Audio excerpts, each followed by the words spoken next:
Hello and good evening, everyone. My name is Daniel Fitzpatrick, and I serve as the Membership and Engagement Coordinator here at the International Relations Council. Thank you for taking some time out of your day to participate in tonight's Opportunities to Build Your Global Future panel. Whether you're here live or whether you're here viewing the recording, we appreciate your willingness to engage with the International Relations Council. Tonight's discussion is meant to be a chance to learn from Kansas City's community members, from members of the IRC, about some of the incredible global opportunities and experiences that they have had, how they have reached them, how they have found out about them, and what they have learned from them. And we're really excited to be partnering with the KC Futures Youth Commission tonight. And thank you especially to the chair, Kerav Agarwal, who will be moderating tonight's discussion with our two panelists, Mahmoud Jalloh and Reginald Black, two IRC members who have only recently returned to Kansas City after having some incredible experiences abroad in both Morocco and Germany, respectively. I don't want to introduce too much about them and share too much of their stories for them. I want to give them the opportunities to do so. And so we'll begin with some opening remarks before getting into some Q&A led by Kerav, who I'm delighted to introduce. Kerav Agarwal serves as the chair as the Kansas City Futures Youth Commission, appointed by Mayor Quentin Lucas in the city of Kansas City. A senior at Pembroke Hill School, he has shown a deep commitment to international relations, most prominently through the founding of an organization called Two Republics, which I'll let him tell you a bit about. In the summer of 2025, Kerav was selected as a member of the Yale Young Global Scholars Cohort for Politics, Economics, and Law, one of the world's most diverse and prestigious academic programs. For his leadership, for his passion for international relations, and for his achievements, Kerav was recognized by the International Relations Council in 2024 with the Eliot S. Berkley Award and Scholarship. Kerav, thank you so much for participating tonight, and the floor is yours. Thanks, Daniel. I'm really excited to help moderate this discussion and have a great conversation and learn from both of you. So, as Daniel said, I'm Kerav Agarwal, and international relations is probably one of my biggest passions. I've always had that deep commitment and passion for geography, history. I'd be the type of kid that would look at a world globe or an atlas and try to name and memorize as many countries as possible. And while at that time it was just a keen interest, I really do believe that as citizens of Kansas City and as citizens of America, we should really strive to understand more about our globe, understand culture, politics, experiences, and really dive into those areas. As a result, I've created Two Republics, which is a student-led platform that analyzes U.S.-India relations. And the entire point of this is to get youth in the policy discussion. International relations is not just shaped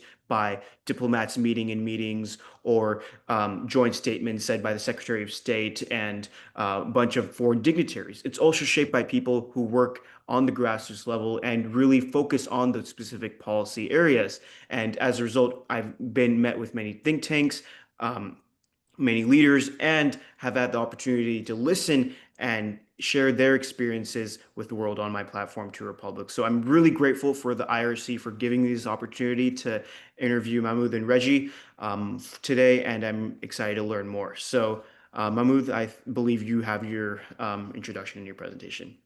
Thank you so much. And it's truly an honor to be here with you guys, with the International Relations Council. My name is Mahmoud Jalloh, and I'm very, very excited to share a little bit about my experience, my journey for study abroad in Meknes, Morocco. So, and thank you guys also, really thank you for inviting me. Let me, before we get into it, let me do a little bit of my background, share a little bit of my background. Let me see if I can share.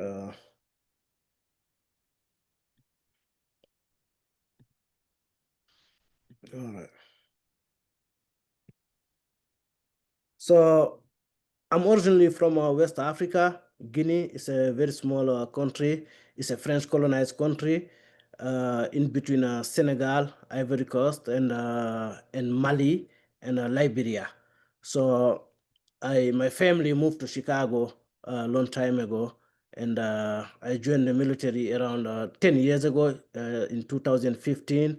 So I have spent 9 years between active duty and reserve, and my last year was 2024 last year. So after I'm done with my military career, I decided to go back to school because I always been passionate about international relation, about politics, about government. So I figured that the best way to do it is to go to school, learn about international relations. So I went to UMKC and I applied for economics. They have a great program at UMKC. So I'm minoring in international relation, and my major is international development. So I also, from my background, I speak French. I also speak another language, that is Fulani. My country is a French-speaking country. So, but we all have uh, our ethnic language. So I also started learning Arabic from my experience and from my study abroad in Morocco. So I'm really excited about it. It's a little bit difficult, but I'm getting there. So why did I chose to study abroad? Like I said before, I have always been passionate about international relations, but I had the curiosity to learn about international relations just not from the textbook. I wanted to go into a country, uh, in a different country with different culture, with different language, trying to see what's really is international relation. And I also wanted to challenge myself, to grow personally and academically, and also to build a cross-cultural understanding. So I chose Morocco because Morocco is they are a French-speaking, but they are a French-speaking and Arabic-speaking country. So I'm always been also passionate about the Middle Eastern and North Africa. So I chose Morocco because it's really at the point, it's in between Europe, the Middle East, and Africa. So by doing that, see there. I applied for the Gilman scholarship through my school. So the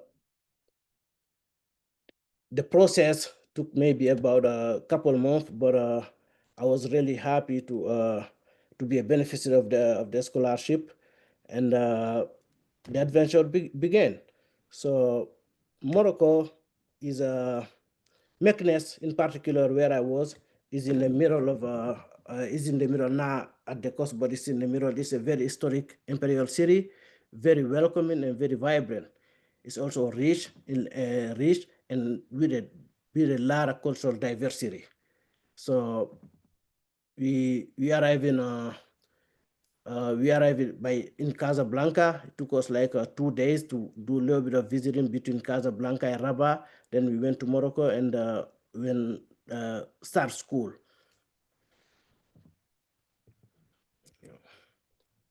I will come back to the Benjamin. Let me just move forward.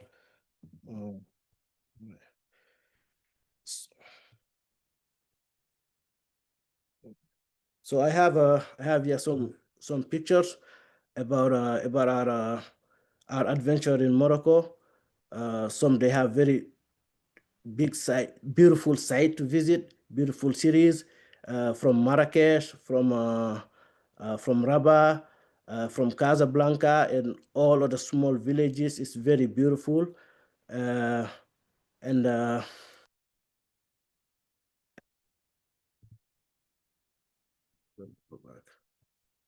sorry guys. All right, let me tell you a little bit about the Benjamin International Scholarship. So to apply, some requirement, I think there you have to be a U.S. citizen, and also or a undergraduate student in good standing, receiving of or a receiving of the federal Pell Grant during the time of the application, also in the process or in the process of applying to or accepted to a credit-bearing study abroad for internship program. When we start the program in Meknes, this was really really exciting about the classes because most of we had like 4 or 5 different classes. We went there with the ISA program, and some of the classes were international peace and conflict resolution, Arabic studies, and what else? Sorry, guys.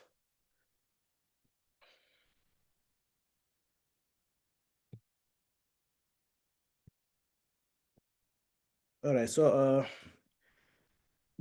a little advice for the student and young professional or young professional who really wanted to do an international relation, apply for some scholarship, learn a new language, engage locally or globally, take the leap, growth happen outside your comfort zone. Yeah, thank you so much. This is a great experience, and we'll be looking to hear more from it. Reggie, would you want to give a quick introduction about your experience? Absolutely. So hello, everybody. My name is Reggie Black. Reginald Black is the government name, but Reggie works just fine.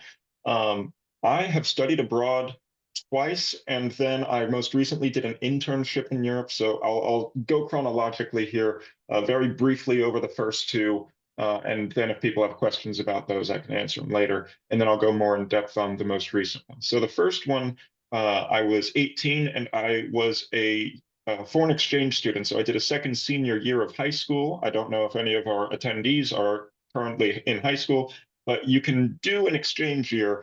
And even if you've already graduated high school, you can do an exchange year and do a second senior year as basically a gap year between your American graduation and whatever you decide to go on to do after high school.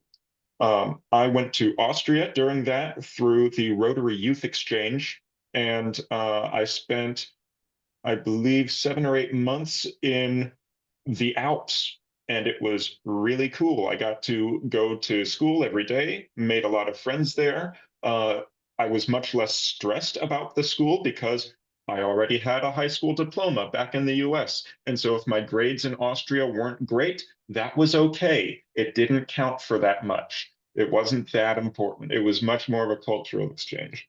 And I can, expand on that later. The second time was right after I graduated college. I decided to do an extra semester in France at a political science school. When I was doing undergrad, I didn't have the opportunity to study abroad, but I had graduated in 3.5 years. And so I said, okay, well, I've got nothing to do from January through May. I'm going to see if there's a study abroad program that will let me do international relations or political science somewhere else. And I ended up finding the Customized Education Programs Abroad, CEPA or CEPA. And they've got programs in both Strasbourg, France, right on the Rhine River across from Germany. And they've got a program in Heidelberg, Germany as well, a couple of hours away from there. Run by a very nice couple. The husband is a former German member of parliament, and the wife, I believe, was a former translator. And it's a really wonderful program. You get to live in Strasbourg. They take care of the housing. And if you go with the Heidelberg program, same deal. I mean, they take care of the housing and everything while you're there. But most recently, and by recently, I got back at the end of July 31st. I spent 5 months in Germany where I was working as an intern in the office of a member of parliament there. And what that really means is, I mean, obviously their parliament does not function the way that our Congress does, but the sort of work that I was doing was very similar to what you would expect if you did an internship for your local congressperson, right? I live in Shawnee, I'm from Shawnee. If I choose to, apply for a position with Sharice Davids, I would be doing very similar work where I'm, researching different, current events and, what the positions of different politicians are and what the positions or what the opinions of her constituents would be. And then passing that info along in the form of memos, or if she's giving an interview to the press, sort of just, gathering information about what the topic of the interview is so that she doesn't go in completely blind. She's got some idea of, they're going to ask me about these questions or these, big events. I need to be able to say something. I was very, very lucky in that I was placed with a German member of parliament who was one of the 4 vice presidents of the German parliament. So the parliament there has got a president and then 4 vice presidents. And essentially the president of the parliament is like our Speaker of the House. And then when the Speaker of the House is off doing something, somebody else steps in to run the, session of Congress. I was working for one of those people who steps in, and he represented the Green Party. I should probably mention at some point the name of the program that I did. I just realized that I never did that. It is called the International Parliamentary Scholarship, or IPS, and it is run entirely through the German government. And so they will organize your housing while you are in Berlin. They will find the apartment for you. They pay for the apartment. They organize your healthcare while you are in Germany for those 5 months. They organize your public transportation. So you're technically enrolled at the Humboldt University in Berlin, and you can take classes there if you have the time. I spent so much time in the office by choice that I didn't really have time for classes. But they take care of all of that. And on top of it, they give you 700 euros a month just to live. And not a lot of internships, especially over here, are going to do that sort of thing. So if any of you speak German and are intending to get a 4-year degree, once you get that degree, I highly, highly, highly recommend applying for the IPS program. Trying to think if there's anything else. I mean, I can respond to questions, I suppose. That'd be easiest for me. Yeah, I think that's a great introduction, and I think that will be something that a lot of hopefully high school and college students will, consider.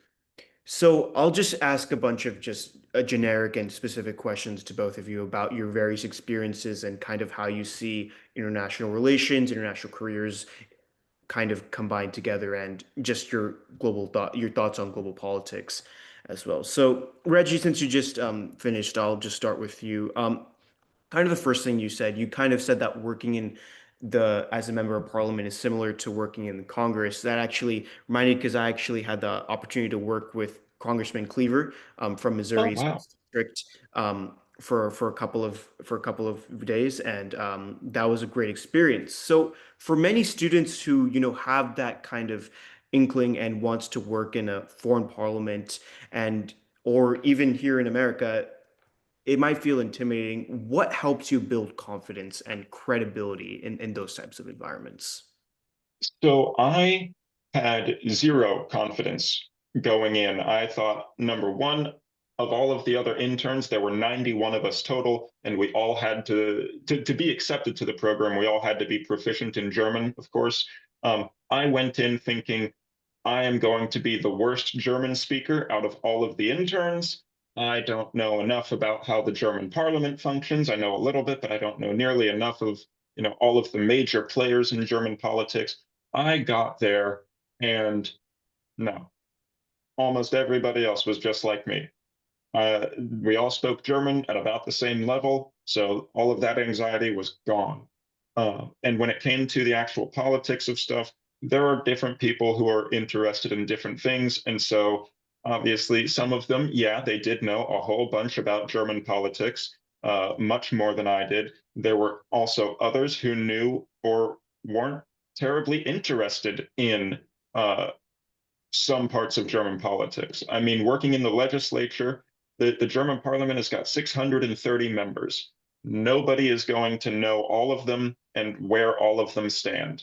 Nobody is going to always keep track of the different decisions that are being made, or the different positions, not only of individual politicians, but of entire parties that are represented. I mean, they've got, I think, 5 parties in parliament right now. Nobody is going to keep track of all of that stuff, especially not somebody who is fresh out of college and is in a country they are not from, right? So going there and just being open to learning more and knowing that I was not the only one who did not have the answers to everything was really, really helpful, because I was very worried at the beginning. I was very, very worried when I first left that I was not going to fit in and I was going to end up just making a fool of myself in front of all these other young people who are, probably smarter than me and speak better German, and, they're so much cooler and everything.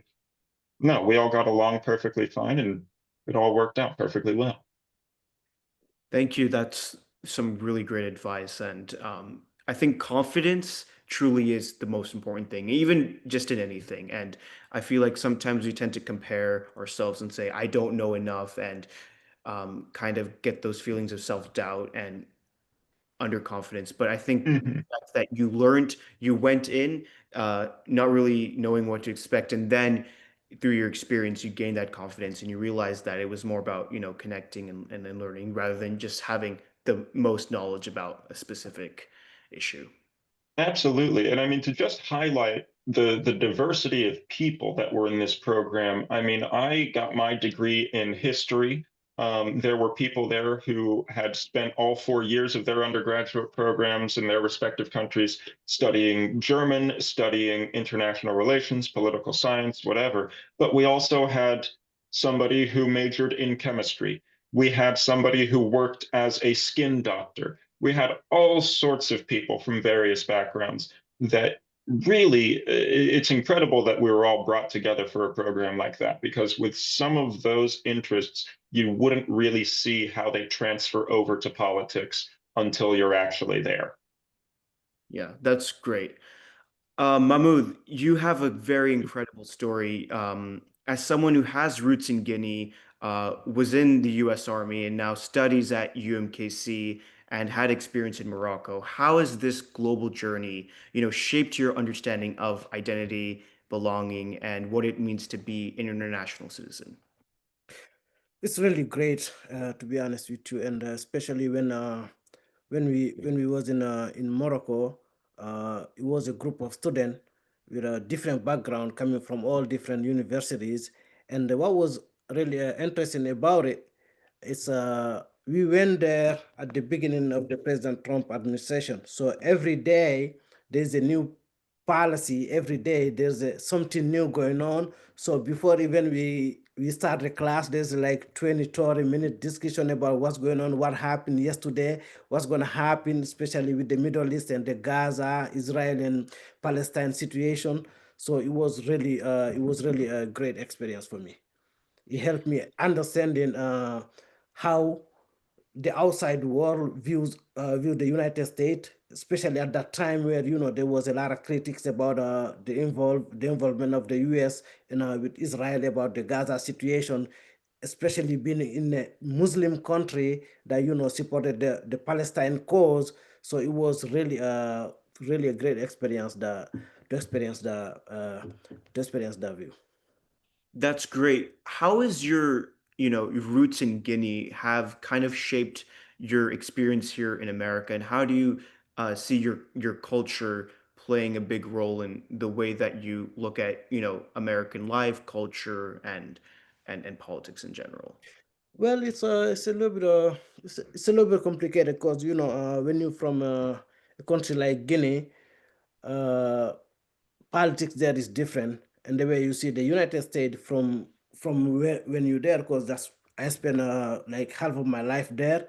So and after you move here and you experience reality, it's a whole different it's a whole different thing. So, but as a foreigner, and someone who has been given the opportunity to live in this country and to learn and to serve in the military and to serve this country, so it's it's it's really great. It's really a great experience for me. That's great. Reggie, so I know you touched on this a bit. You work directly in, one of the world's most influential democratic institutions. How did that experience kind of change the way you think about politics as a whole, both in Germany, and how did that might have, shaped your perception on American politics back home as well? What was your take on that? Yeah, so American politics, obviously, I mean, it was March through July of this year. There was a heck of a lot happening around the world and a heck of a lot happening in the US at that time politically. And so it was very often the topic of discussion in the office.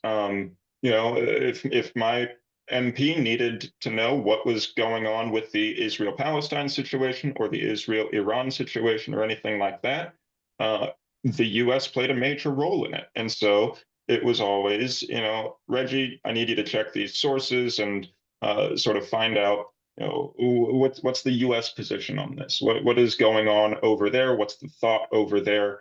And so I ended up looking at US politics through an external lens.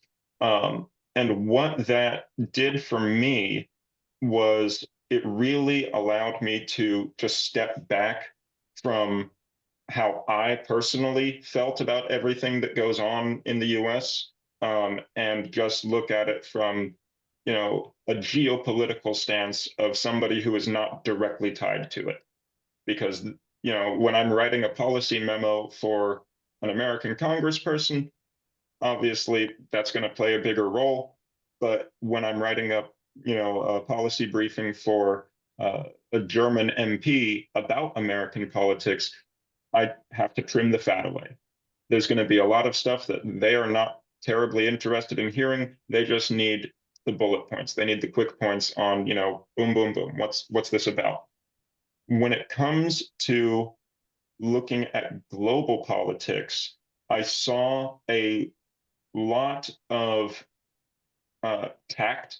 There had to be it was a very, very delicate balancing act between different interest groups, whether those groups be entire countries or industries or subsections of the population of Germany or Europe as a whole. And that was particularly true when it came to what would you call them? Foreign policy, like Israel and Palestine. Germany just had last month, they just had, I think, 100,000 show up in Berlin protesting in support of Palestine. And given Germany's history, obviously, they are also very, very wary to be critical of Israel. And they're very, very, what would you call it?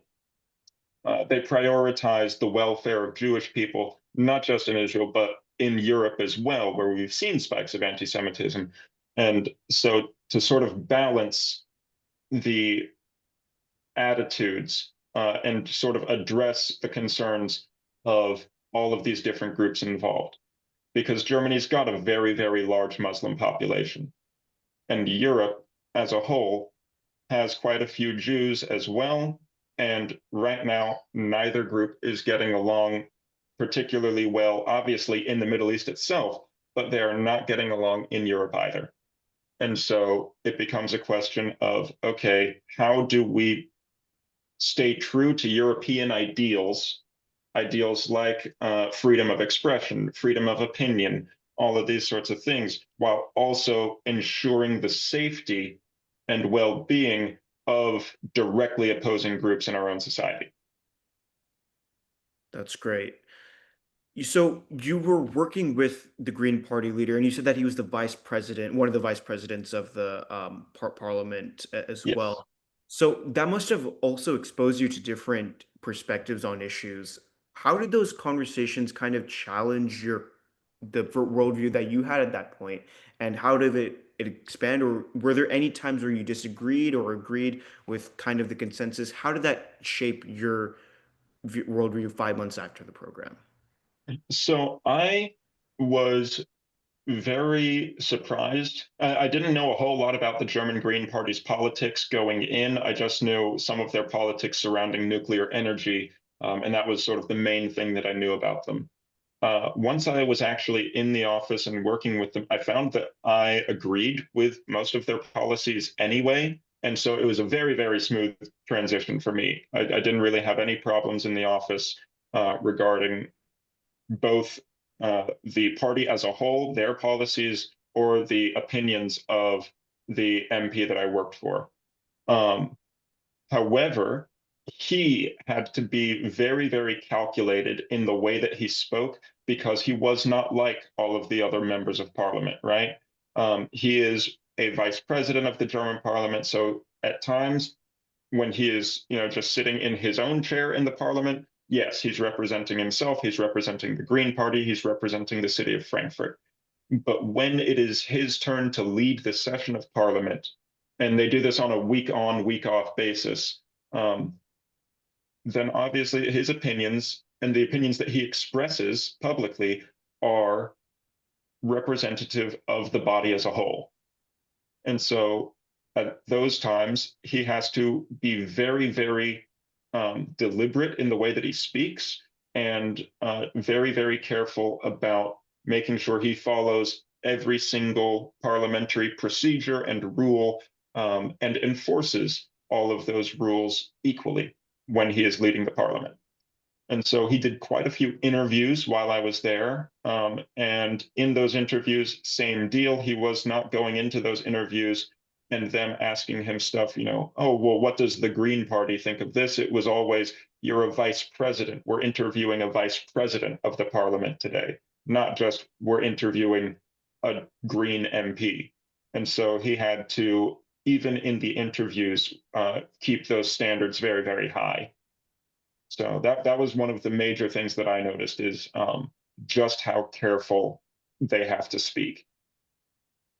That's great. Mahmoud, kind of similar to Reggie, how had your time in Morocco influenced the way that you think about global or political issues, especially those related to the Middle East and North Africa, Global South, development, and other forms of diplomacy, specifically in that country? And how did your experience shape that?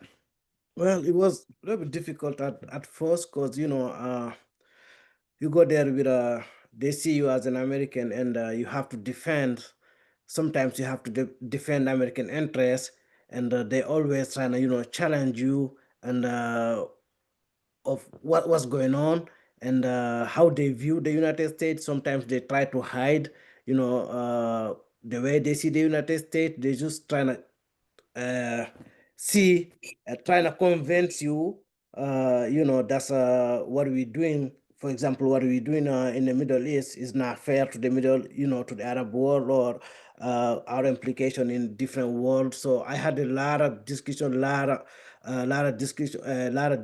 and with locals over there, over like sometimes when you go to watch soccer game in a coffee, like we always have a little bit of a of a talk about politics. That's mostly what they talk about, but some of them are very happy for what we have done in the Middle East, and especially like the United States and Morocco are really in a great kind of agreement kind of terms. So they appreciate what Americans are doing for Morocco, especially they have an issue with Algeria there. So the United States is on their side on that issue. So they really appreciative about it.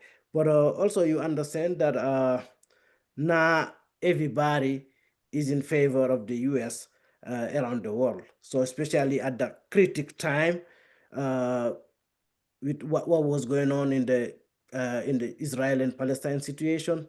But and also as someone who has participated uh, in the uh, in the war in Iraq, because I've been to Kuwait, so I had that experience before, because when I was in Kuwait, we had also a lot of discussion with the locals there about the American politics. But yeah, it did not change my mind. It did not really affect much of what I think about the U.S. But you understand, other people's point of view. These are some really great conversations and talking points and lessons for people who are trying to um, study abroad and get experience. So now I'm going to transition into some of the questions that I have from the chat in the Q&A. This is for both of you, whoever wants to answer. Were either of you scared or nervous once it was time to actually move abroad, and how did you deal with that? And what was your take on it, all of this?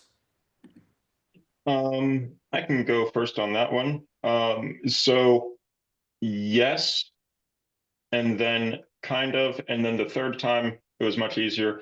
The first time, I was 18. I had lived in Shawnee, Kansas my entire life and never spent more than like 10 days away from my family. So yeah, that one was very scary, moving to Austria, living with host families who I didn't know if I was going to like them or if we were going to get along. We did for the most part, and it turned out all right. The second time around, going to France, I was less nervous in the sense that I had lived abroad before. I know that I can do it. I know the visa process. I know how to get around Europe on my own a little bit. And then let's see, I was worried that time because in Austria, I was living with a host family, right? I had people that I was around all of the time and who, to a large extent, provided for me and everything. Moving to France, I didn't exactly have that. I was moving and I had my housing secured, but food was still going to be, just on my own hands and everything. And at that time, I had lived on my own here in the US for only a little bit. And so I wasn't sure, how that was going to go. I was pretty worried about it. And it ended up turning out great. Probably one of the best experiences I've ever had. With Germany, I was much less worried because this time I knew the Bundestag, the German government, is not going to let me starve, right? They're not going to let me starve. They're going to do whatever needs to be done. I'm going to be working at the German Parliament. There are cafeterias there. So at the very least, I know where I'm going to be sleeping. I know where I'm going to be eating most of the time. I speak the language of the place that I'm going to, so it was much easier getting around there than it was getting around France. My French has never been great, but it is now particularly rusty. So that was my experience. Mumu, did you have any answer? Yeah, no, for me, honestly, I was excited. I was not, I was not really scared. The transition was great because Morocco, they speak French, I speak French, so it was a little bit difficult for some of the students that I went with because that was their first time going abroad. But for me, it was really just exciting for me. And for the housing situation, for the housing also, it made it very easier because we were living in an apartment with other students coming from other universities from the US. So it was really, really easy transition for me. That's great. Many students dream of studying abroad, and I think it's anyone feels great when they have the opportunity to travel someplace, but the fact that they can spend months or years in a different country learning about its culture, government, and politics, I think it's a great thing for people. However, there are many barriers such as financial, cultural, language, or personal issues that affect their decision in studying abroad or not. How would you overcome those, and what advice would you give to others who have those questions of self-doubt? Well, what I can tell them is try to get as much as scholarship that you can get. There's great scholarship out there that can help you with the financial situation, and also some program, like the ISA That was the program I went with. They have great people that speak English. They have like a translator, someone who's, if you need to go somewhere buy something, they can help you with it. They can help you with everything. They have internet is there available 24/7 in your apartment. So your phone is working.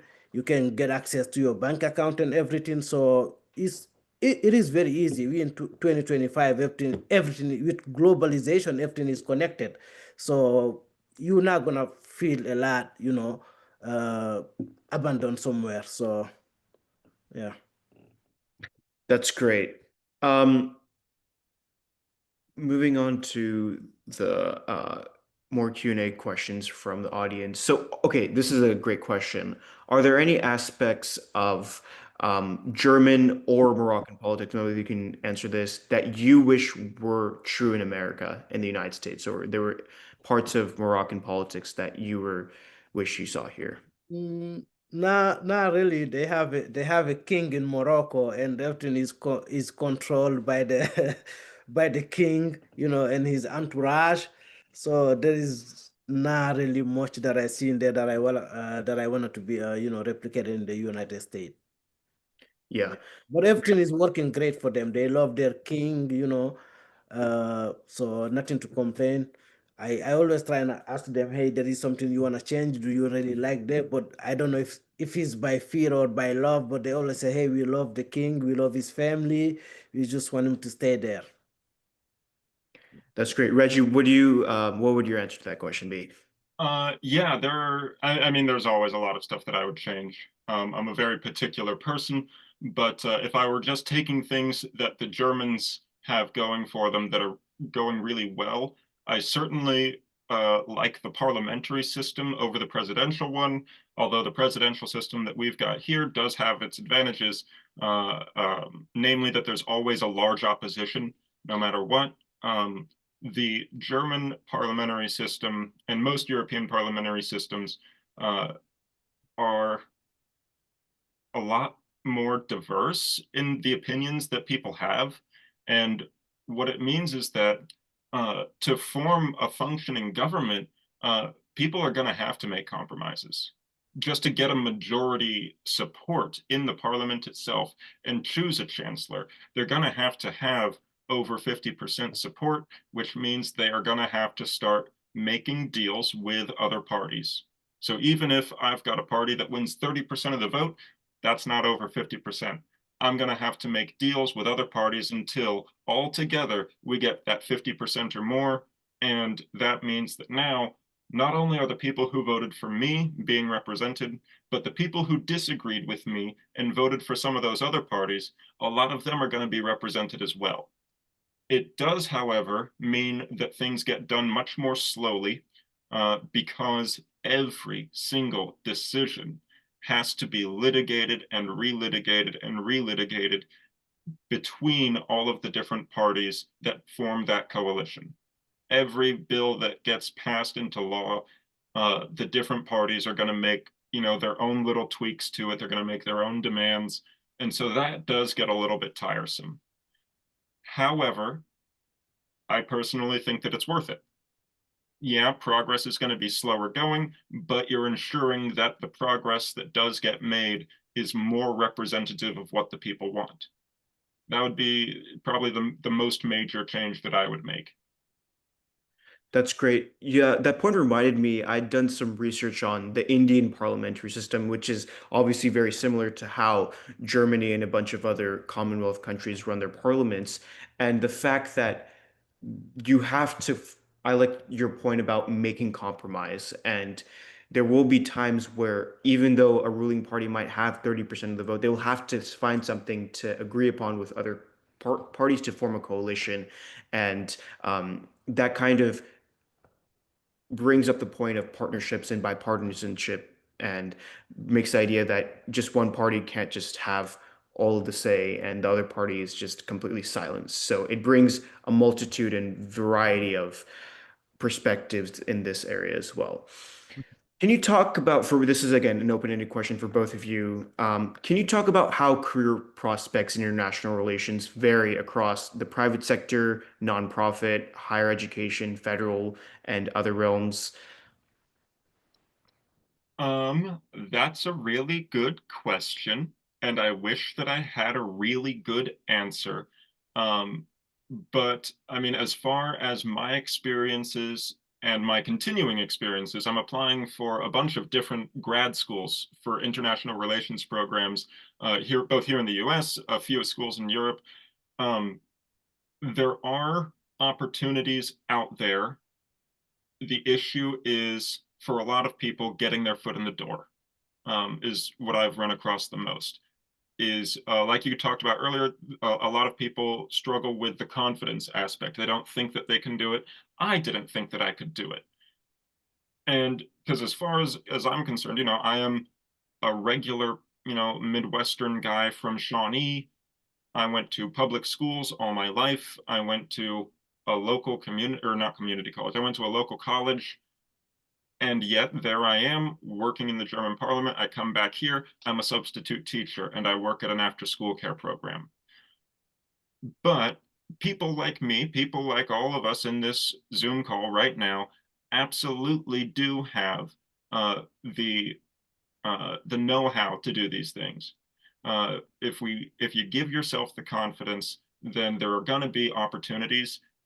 It is hard to find some of them. If you speak a second language, it becomes a lot easier, especially if it's a language that is in high demand. Like German, I mean, there aren't going to be, I know automatically, there are not going to be a whole lot of foreigners who are applying for scholarships or anything where you have to speak German, because nobody is going to high school in the US and, saying, yes, I am going to learn German. Only a few of us do that. If you look at USA jobs, you should be able to find job listings across the federal government. Right now, I haven't looked at it recently. That could be very different given the way that things are sort of just constantly in motion so far in this administration. I'm not really sure what the job market within the US looks like. But outside, there are absolutely positions at places like the Aspen Institute. They build transatlantic partnerships between the US and Germany. There is Atlantikbrücke, or Atlantic Bridge, does the exact same thing. There is the CBYX program, Congress Bundestag Youth Exchange, and you don't have to speak any German at all to get into that one. And I know the people in Germany who run that program, and they are desperately looking for applicants. So I certainly think that there's opportunities out there. Yeah. Also, yeah, if I can add a little bit, I believe that you can apply international relation to every sector right now. Look, the world is connected, like from international business to international law. If you want to work for the NGOs or government, federal government work niveau, international level, you can apply your international relation knowledge. So there's a lot of jobs out there that you can apply for if you have That's a bit of background of international work. If we don't have any more questions from the chat, I would like to end on kind of just a generic beyond borders question. And how do you see these international experiences shaping your long-term goals or the type of impact or work you hope to make in the future? Well, for me, I really believe this is gonna help me on my long-term goals, because I always wanted to work, for international development and international relation. That can be NGOs, that can be federal government work. So I think this can help me moving forward, really to advance in my career. From my end, I've always been really interested in public service as a whole. That was just something that was really ingrained in me by my parents when I was growing up. And I've also really got a knack for doing academic research. And so right now I'm looking at grad programs, and being in Germany at the time that I was in Germany as well. I mean, they formed a government while I was there. So I got to see the whole process of how the government is formed all the way through to how they pass bills once they've got a government. I would say that what that really did for me is it told me what sort of direction I want to go in with those two passions for public service, for doing research. I really enjoyed working in that office and just working on, policy briefings and, press briefings, memos, stuff like that. And I found that I was good at it too. So when I'm looking at these grad schools, one of the big things that I'm looking at and what I'm hoping to do is do research on sort of identity politics and the memories of different conflicts between groups that exist in one society. In the US, we've got a whole bunch of different ethnic groups that have historically not gotten along. Sometimes it has become violent between certain ethnic groups, and how those communities can reconcile their differences in order to, move things forward. Because all of that walking on eggshells and having to be vague with some of your statements that I saw my MP doing, I really wish that, we could expedite the process a little bit and make legal change or, change through legislation a little bit more efficient. And we can do that if we've got consensus among the constituency about what they all want. But right now, if we've got, people playing identity politics with our population, then it's going to be harder and harder to get to build a consensus between different groups that historically have not gotten along. That's great. Thank you so much to both of you for sharing your experiences. If we don't have any other questions from the chat, I know that I learned a lot from both of your guys' experience, and hopefully our viewers also got to learn a couple of things, and hopefully we'll make some changes in their decisions, and hopefully we'll see if they want to make an international career. Daniel? Yeah, Kerav, thank you so much for your thoughtful questions, for your contributions. Mahmoud, Reggie, thank you as well for taking the time just to share some of your experiences with our audience. One thing I just like to mention is that, you can, if you want to make things happen, like you can really go out and do it. Kerav, I just want to give you a quick shout out for starting and founding two republics, for, having this passion and saying like, I want to start an organization. I can make things happen on my own. And having that like self-belief and willingness to like try and open doors. And, as somebody who now is sort of in a position to be able to, work with high school students, college students who like want to go abroad, want to have like a true global perspective in a globally minded future. It means so much to us just to see young people who want to be engaged in this work, who want to follow these passions. So there will be people who will want to support you. I would just ask everyone, please continue to engage with the KC Futures Youth Commission. Please continue to engage with the International Relations Council. Please continue to just consider opportunities that are available to you or opportunities that you can create for yourself. And yeah, thank you again, everyone, for attending and for participating, and have a wonderful night. Thank you so much. Thank you. Thank you so much.